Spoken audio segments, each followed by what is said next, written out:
Welcome to the Deep Dive. We dig through some, well, pretty fascinating material to find insights you might not expect. And today, we're getting into a concept that might genuinely challenge how you think about life and death and, what existence really means. We've been looking at sources that, honestly, they put forward a really intriguing idea. What if the key to immortality, the real key, isn't about dodging death, but actually, paradoxically, about fully embracing it? And here's where it gets even more interesting, maybe a bit mind-bending.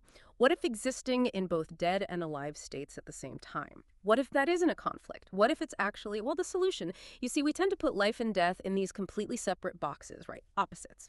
But the material we've been looking at, it sort of invites us, maybe pushes us to look beyond that simple binary. It suggests they aren't enemies, they're more like collaborators, is the word one source used.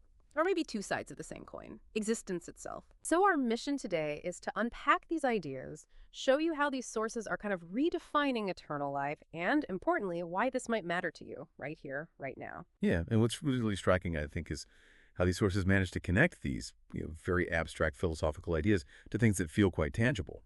Like the material goes pretty deep into some ancient philosophical traditions. It highlights how lots of cultures, historically, didn't actually see death as just the end, more like a crucial transition, a necessary step. They explain that, okay, the physical body might stop functioning, but the spirit or the stories, the impact someone had, that carries on. One source actually talks about ancestor veneration in certain African and Asian cultures. And there, the dead are still very much alive within the community. They're in the memories, the daily life, still influencing the present.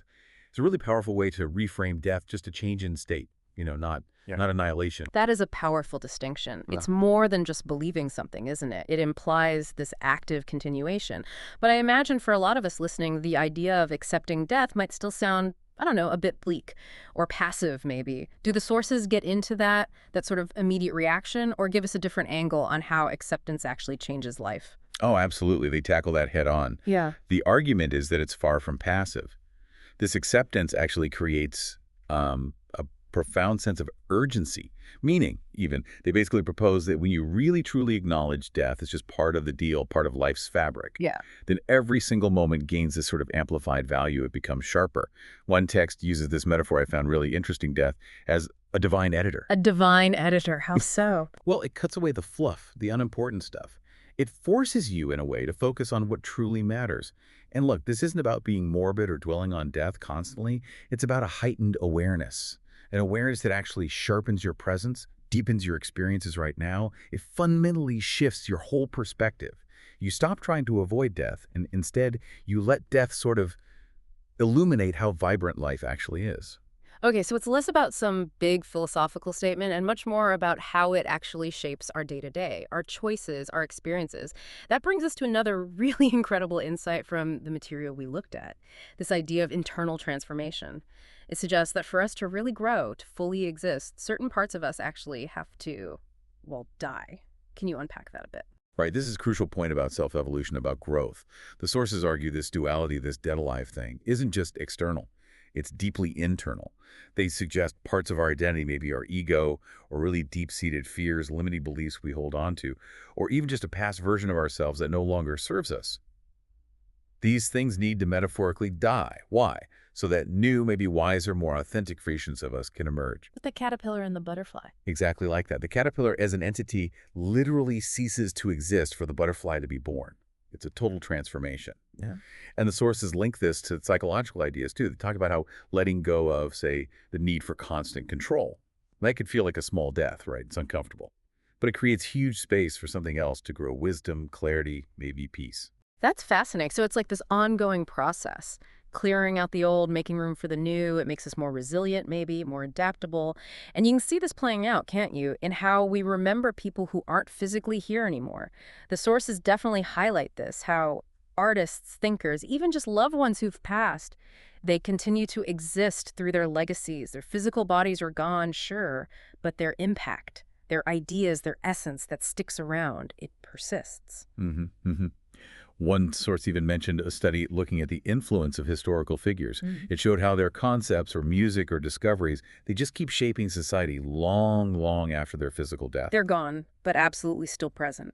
And this very persistence, this being gone yet still here, brings up a really almost startling parallel that the material discusses. It sort of nudges us towards this question: how can someone be gone and yet still so profoundly exist?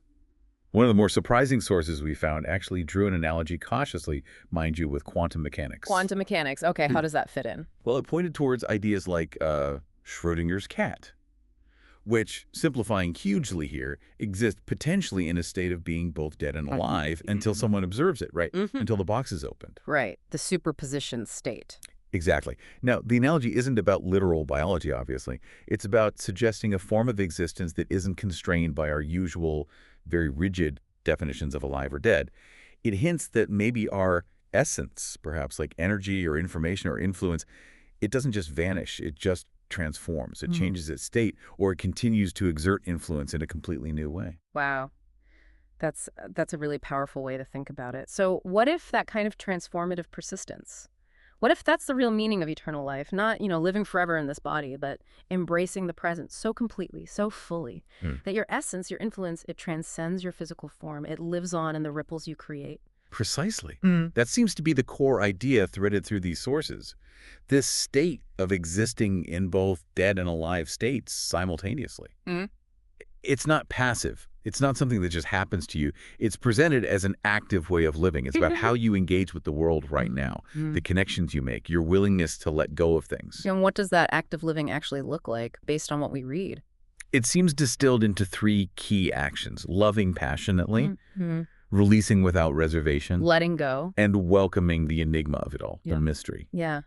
Pouring yourself into the now, letting go of needing specific outcomes or even clinging to old versions of yourself, and just embracing the profound mystery that lies beyond our neat little boxes of beginnings and ends. So as we start to wrap up this deep dive, it really feels like the sources offer this radical redefinition. The eternal life isn't about endless physical time.